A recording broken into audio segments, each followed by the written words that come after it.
Gujarat public service commission की ओर से जो वैकेंसी आई है हॉर्टिकल्चर ऑफिसर का, उसका सिलेबस आज डिस्कस करेंगे। पेपर 1 और पेपर 2, जिसको पार्ट 1 और पार्ट 2 में बांटा गया है, तो पूरे डिटेल में इसको देखेंगे। अगर आप इस चैनल पर नए हैं तो चैनल को सब्सक्राइब कर लें। आइए देखते हैं इसको विस्तार से। नमस्कार दोस्तों, वेलकम टू रोहिलॉजी। और आज हम देखेंगे गुजरात पब्लिक सर्विस कमीशन की ओर से जो वैकेंसी आया है हॉर्टिकल्चर ऑफिसर का, जो क्लास 2 का है, तो बहुत अच्छा ही वैकेंसी है। उसके लिए मैं सिलेबस आपके सामने डील करूंगा, डिस्कस करूंगा। और ये सिलेबस जो है मैंने ऑफिशियल वेबसाइट से डाउनलोड किया है, क्योंकि 2019 में लगभग ये वैकेंसी आया था, तो उस समय ये सिलेबस था। सेम पैटर्न रहने वाला है, सब कुछ सेम रहेगा। बस यहाँ पर ये हमको इस बार समझना है कि गुजराती में ये मीडियम दिया हुआ है, बट नोटिफिकेशन में हिंदी को भी एलिजिबल किया है। तो हो सकता है आपको अल्टरनेट ऑप्शन वहाँ पर मिले, गुजराती के साथ साथ या तो इंग्लिश में दे या हिंदी में दे। तो ये क्लियर हो सकता है कब, जब एग्ज़ाम का कुछ नोटिफिकेशन आए। और क्योंकि ये सिलेबस इसी तरह से ही दिया हुआ है, क्योंकि मीडियम इन्होंने क्लियर कट लिखा है गुजराती, उस समय का ये था। तो देखिए इस बार का क्या रहता है। तो आइए इसको डिटेल से देखते हैं। पेपर 1 जो है वो जीएस का है, जिसमें 100 क्वेश्चन होंगे और टोटल 100 मार्क्स के होंगे। मतलब एक क्वेश्चन 1 नंबर का है। इसमें आपको क्या क्या देखना है, देखिए एक तो ज्योग्राफी पढ़ना है, ज्योग्राफी गुजरात का होगा। फिर उसके बाद cultural, history, Indian economy and planning, उसके बाद इंडियन पॉलिटी देखना है आपको। तो ये सारी चीज़ें देखनी है with respect to Gujarat. Geography of India, physical, economic, social, natural resources and population related topics with special reference to Gujarat. देखिए कोई भी चीज़ आपको पढ़वाएगा ना, तो इसमें क्या है कि सबसे ज़्यादा जो आपको काम आने वाला है वो काम आएगा आपको सेंसस। सेंसस आप पढ़ेंगे देश का। 2011 वाला जो सेंसस है वो वैलिड है और ऑथेंटिक है, उसके हिसाब से आप पढ़ेंगे। और इस रेफरेंस के साथ गुजरात का देखेंगे। किसी भी स्टेट की अगर वैकेंसी आती है तो आपको ये सब जो बोला जाता है कि स्पेशल रेफरेंस के साथ पढ़ें, इकोनॉमिक, फिजिकल, लिटरेसी रेट क्या है, ये सब चीज़ों को अगर देखना होता है तो ऑब्वियस ही बात है कि हम रेफ़र करते हैं जो हमारा 2011 का जो सेंसस रिपोर्ट है उसको रेफ़र करते हैं। और पूरा इंडिया का देखेंगे और इस पर्टिकुलर स्टेट के लिए देखेंगे, जिस पर्टिकुलर स्टेट के लिए हम तैयारी कर रहे हैं। जैसे गुजरात का कर रहे हैं तो गुजरात का देखेंगे। उसके बाद आपसे बोला गया है कि cultural heritage of India, literature, art, religion and architecture with reference to Gujarat. India का तो आपको पूरा पढ़ना ही है और गुजरात के रेफरेंस में पढ़ना है। तो ये है। दूसरी बात है, इसके बाद थर्ड टॉपिक जो आपके पास है वह history of India with specific reference to Gujarat. Gujarat का भी हिस्ट्री पढ़ना होगा और इंडिया का तो हिस्ट्री आपको पढ़ना ही है, एंशिएंट, मेडिवल, मॉडर्न। और एंशिएंट, मॉडर्न, मेडिवल में सबसे ज़्यादा इसका रोल है एंशिएंट में। तो एंशिएंट गुजरात जो है आपको, मतलब एंशिएंट हिस्ट्री अगर आप देखेंगे गुजरात का, तो इसमें ज़्यादा रोल है उसका, क्योंकि वहीं से इम्पोर्ट वगैरह, इम्पोर्ट एक्सपोर्ट का केस ज़्यादा चलता था, क्योंकि वहाँ पे पोर्ट है। तो ये चीज़ है, आपको ये सब चीज़ें देखनी होंगी। फिर Indian economy and planning, Indian economy आपको पूरा पढ़ना है। तो इंडियन इकोनॉमी अगर आप पढ़ें, चाहे प्रवीण सिंह की बुक उठा के पढ़ें या कोई भी पढ़ें, तो साथ ही साथ आपको गुजरात का देखना है।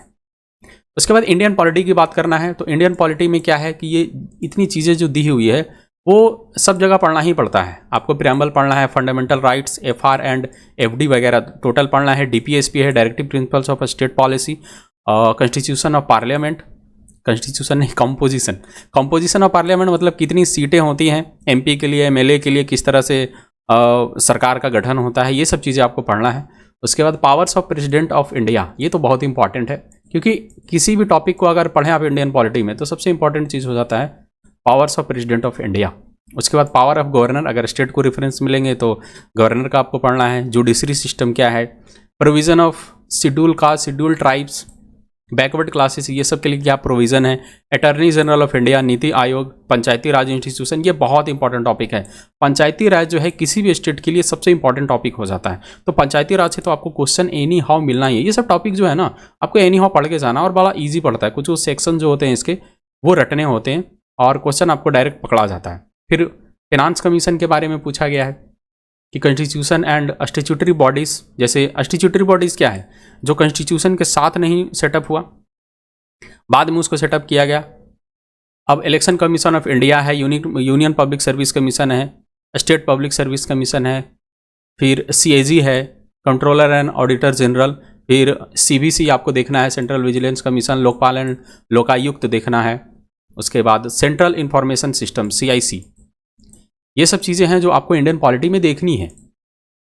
आगे आपको क्या देखना है, आगे आपसे पूछा जाएगा मेंटल एबिलिटी, मतलब इसमें थोड़ा बहुत आपको रीजनिंग मिलेगा, रीजनिंग रहेगा, रीजनिंग में कॉम्बिनेशन हो सकता है आपको, वर्बल नॉन वर्बल दोनों मिल सकता है। उसके बाद साइंस का पोर्शन आ जाइए, general science, environment and information communication technology, इसमें कंप्यूटर के भी क्वेश्चन आपके इन्वॉल्व होंगे, और सोशल साइंस तो ऊपर हमने देखा ही। उसके बाद जनरल साइंस है, मेंटल एबिलिटी है। अब यहाँ पर आ जाता है current affairs, daily events of regional, national and international importance including sports. Sports तो आपको आना ही है, करंट अफेयर का मेन मोटिव यही होता है कि भाई स्पोर्ट्स से रिलेटेड चीज़ें आप देख रहे हैं कि नहीं, देश विदेश की चीज़ें देख रहे हैं कि नहीं। तो ये आपको पूरा करंट अफेयर पढ़ना है, और अभी से आप पूरा करंट अफेयर करना शुरू कर दीजिए, कलेक्ट करिए और उसको डे बाय डे अपना देखते रहिए, क्योंकि ये बहुत अच्छा रोल प्ले करता है रिजेक्शन में। क्योंकि अगर आपको करंट अफेयर नहीं आ रहा है, अगला को आ रहा है, तो आपका मार्क्स जो है वो अपग्रेड होगा। ये है पूरा पेपर 1 का सिलेबस, और इसी के आधार पे पूरा 100 के 100 क्वेश्चन आपसे पूछे जाएंगे।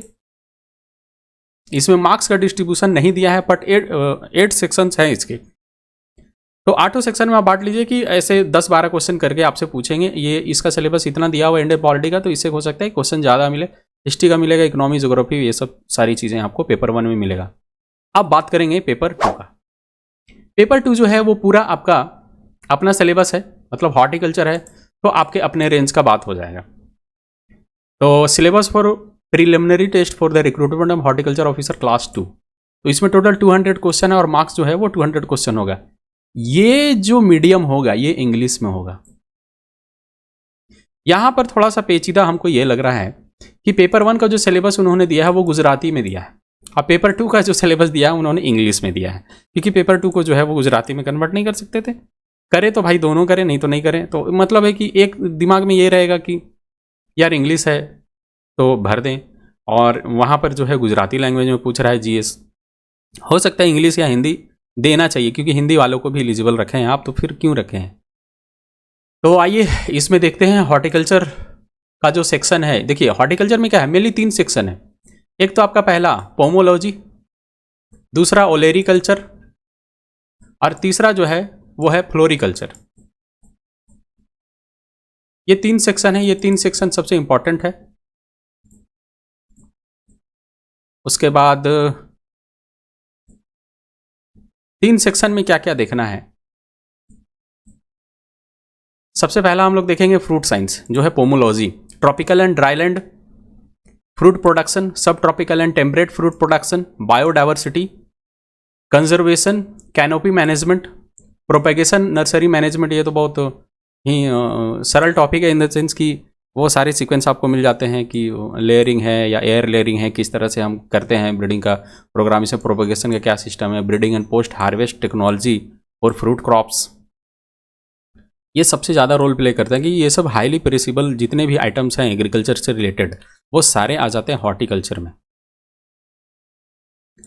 उसके बाद आपको देखना है development and biotechnology of horticultural crops, organic horticulture, organic horticulture देखना है, और protected food fruit culture, gap for horticultural crops, climate management in horticultural production, advances in breeding production and growth regulation of fruit crops, PGR के बारे में आपको पढ़ना है, plant growth hormones है। फिर genomics and bioinformatics in horticulture, फिर है principles of genetics and cytogenetics, biotic and abiotic stress management in horticultural crops, systematics of fruit crops. ये सब चीज़ें आपको देखनी है पोमोलॉजी में, जो है फ्रूट साइंस। आगे हम लोग देखते हैं वेजिटेबल साइंस। आगे देखेंगे हम लोग वेजिटेबल साइंस, जो है ओलेरिकल्चर। तो इसमें क्या होता है कि वेजिटेबल प्रोडक्शन होता है। तो हमने देख लिया था पोमोलॉजी, उसके बाद ये देख रहे हैं हम लोग वेजिटेबल साइंस। तो production technology of cool season and warm season vegetable crops, उसके बाद breeding, growth, development, seed production technology and systematics of vegetable crops, production technology of under exploited vegetable crops, organic vegetable production technology, fundamentals of processing of vegetables, advances in vegetable production, advances in breeding of vegetable crops. ये सब बहुत important topic है जो आपको बजा सकता है। फिर protected cultivation in vegetable crops, ये बहुत इंपॉर्टेंट है, किस टाइप का प्रोटेक्टेड कल्टीवेशन है। ग्रीन हाउस में कर रहे हैं या आप किस तरह से कर रहे हैं, ये सब चीज़ें देखनी होती है इसमें, ये बहुत इंपॉर्टेंट टॉपिक है।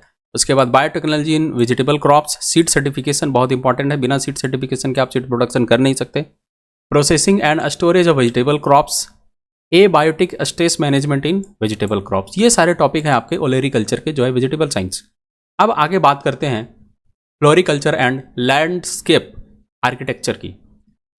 तो ये है breeding of flower crops and ornamental plants, production technology of cut flowers, production technology for loose flowers, landscaping and ornamental gardening, protected floriculture, value addition in flowers, turfing and turf management, advances in breeding of flower crops, flower production technology, उसके बाद protected and precision floriculture. Precision बहुत ज़्यादा हम लोग उसमें technology use करते हैं, बहुत टेक्नोलॉजी युक्त होता है, एआई का भी आजकल यूज़ होता है, दुनिया भर की चीज़ें हैं।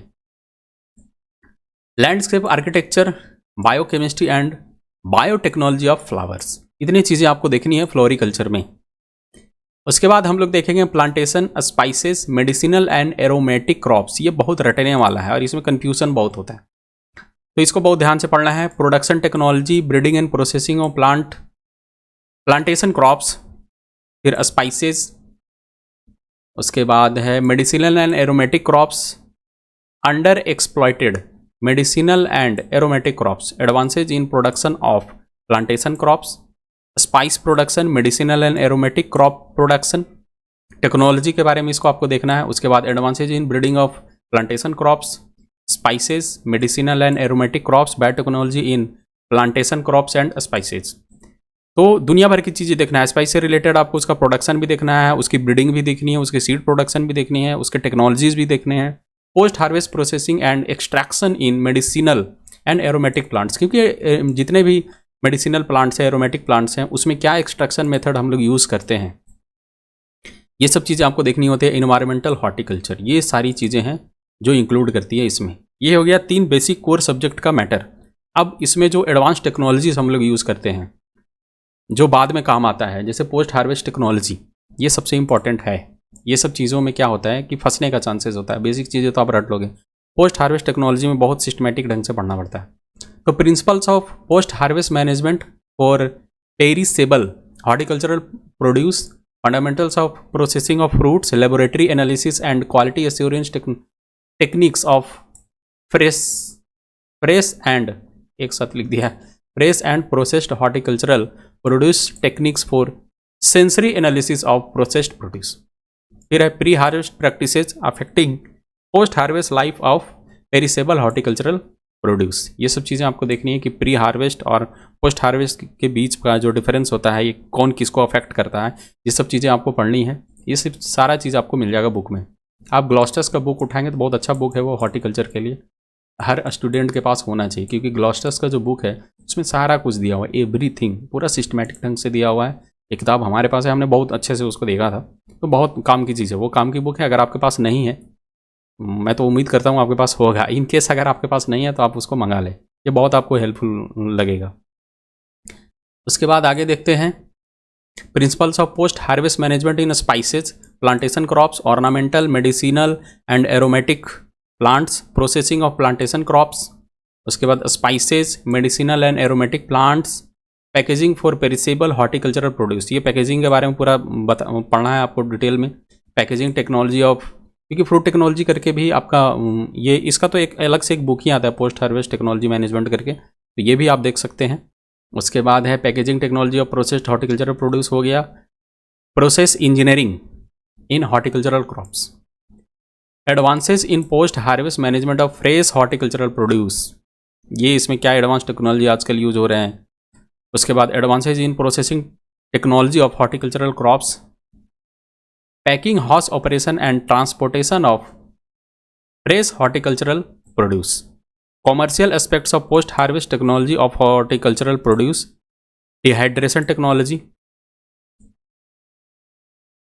And freezing technology of horticultural produce, fruit and vegetable fermentation technology, ये सब सारा आपका एडवांस में आता है, सारे टेक्नोलॉजी में आता है। Waste management from horticultural processing industries, क्योंकि उसमें बहुत ज़्यादा वेस्ट होता है ना, जितने भी आपके रफ एजेज हैं उसके साथ जो ऊपर का लेयर है ये सब हटाने में, रिमूवल में, पीलिंग वगैरह करने में, ये सब चीज़ें हैं जब होती हैं तो हॉर्टिकल्चरल जितने भी आपके ये मिलते हैं, फैक्ट्रीज वगैरह मिलते हैं, प्रोसेसिंग प्लांट्स मिलते हैं, उसमें हॉर्टिकल्चरल वेस्ट बहुत होता है, तो उसका मैनेजमेंट बहुत ज़रूरी है, उससे भी बाय प्रोडक्ट बहुत सारा बनता है। ये सब चीज़ें देखने की चीज़ है। नेचुरल रिसोर्स मैनेजमेंट हॉर्टिकल्चर के रिस्पेक्ट में आपको देखना है। Fundamentals of soil science, soil fertility, ये तो सॉइल साइंस का पार्ट है। एंड न्यूट्रिशन मैनेजमेंट आपको देखना है, सॉइल साइंस देख लेना है पूरा, सॉइल फर्टिलिटी देख लेनी है। इन्वायरमेंटल साइंस आपको पूरा पढ़ना है, water management in horticultural crops, organic farming, soil and plant analysis. उसके बाद है फार्म पावर एंड मशीनरी, ये भी थोड़ा बहुत आपको देखना है, ये का पार्ट भी घुसा दिया आपको। Concept for horticultural development, growth and development of horticultural crops, fundamentals of extension education, ये आपको एक्सटेंशन भी पढ़ने बोला। Elementary plant biochemistry and biotechnology, horti business management, फिर एंटरप्रेन्योरशिप डेवलपमेंट। आगे देखते हैं हम लोग scenario of horticulture in the state, मतलब गुजरात के रिस्पेक्ट में आपसे पूछे कि गुजरात में हॉर्टिकल्चर का बहुत अच्छा काम होता है क्योंकि प्रोसेसिंग प्लांट्स वहाँ पे बहुत हैं, रॉ मटेरियल का अच्छा खासा वहाँ पे यूज़ इन लोग कर पाते हैं। तो geographical area, agroclimatic Jones for horticultural crops, soil and water resource of the state, area and production of horticultural crops, important horticultural crops and it's potential areas, क्या पोटेंशियल एरियाज है पूरा आपको उसका चीर फाड़ करके रख देना है, पूरा एकदम बढ़िया से उसको पढ़ना है। Quality of horticultural produce in the state, important problems of horticultural crops in the state and it's solution, horticultural development, schemes of horticulture extension activities. उसके बाद है horticultural research and research institutes, horticulture marketing, जो भी horticulture institute है वो सारा गुजरात का भी पढ़ना है आपको, ऑल इंडिया का भी पढ़ना है। हाईटेक हॉर्टिकल्चर, ये आपको देख लेना है पूरा। ग्रीन हाउस, ये तो पूरा हाईटेक में आता है, ग्रीन हाउस टेक्नोलॉजी हो गया and it's utility in horticulture. Use of tissue culture, tissue culture का बहुत ज़्यादा यूज होता है, सबसे ज़्यादा यूज किस में होता है, सबसे ज़्यादा यूज आपका होता है बनाना प्रोडक्शन में, उसके लिए बहुत ज़्यादा टिश्यू कल्चर हम लोग यूज़ करते हैं। नेट हाउस हो गया, micro irrigation system in horticulture, quality and export horticulture produce, agri export zones. आगे देखते हैं वीड मैनेजमेंट हॉर्टिकल्चरल क्रॉप्स, तो वीड मैनेजमेंट आपको अलग से पढ़ना पड़ेगा। Principle of seed production and quality control in the horticultural crops, पूरा सीड प्रोडक्शन का प्रिंसिपल देखना है। Introduction, principle of seed production, quality control, seed certification, बिना सीड सर्टिफिकेशन का कुछ होगा नहीं, इसमें कितने तरह से इंस्पेक्शन होते हैं क्या उसमें हम लोग देखते हैं। सीड टेस्टिंग हो गया, सीड लेजिस्लेशन हो गया, fundamentals of soil and water conservation, engineering, ये पूरा आपको सर्वेइंग, लेबलिंग, टोटल बहुत कुछ पढ़ने बोला है। वेस्ट मैनेजमेंट हॉर्टिकल्चर इंडस्ट्री, ये पूरा आपको देख लेना है। उसके बाद देखिए various schemes for horticultural development of central government and Gujarat state. तो सेंटर क्या किया है, जैसे आपको बताता हूँ, जैसे नेशनल हॉर्टिकल्चर मिशन करके है, ये है, तो दुनिया भर का स्कीम चलता है जिसके तहत बहुत सारा हॉर्टिकल्चरल डेवलपमेंट हुआ है।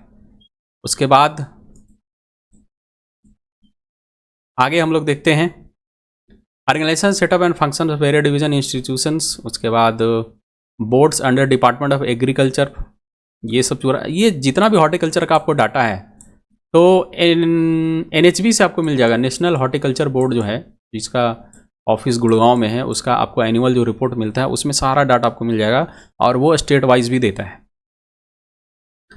Current trends and recent advancements in the field of horticulture, ये भी आपको पढ़ना है। तो ये सब चीज़ें आपको देखनी है, ये पूरा देखना है आपको। ये हुआ सिलेबस यहाँ पे ख़त्म। तो ये रहा आपके लिए पूरा डिटेल। फिर मिलते हैं किसी अगली वीडियो में अगली जानकारी के साथ। बहुत बहुत धन्यवाद।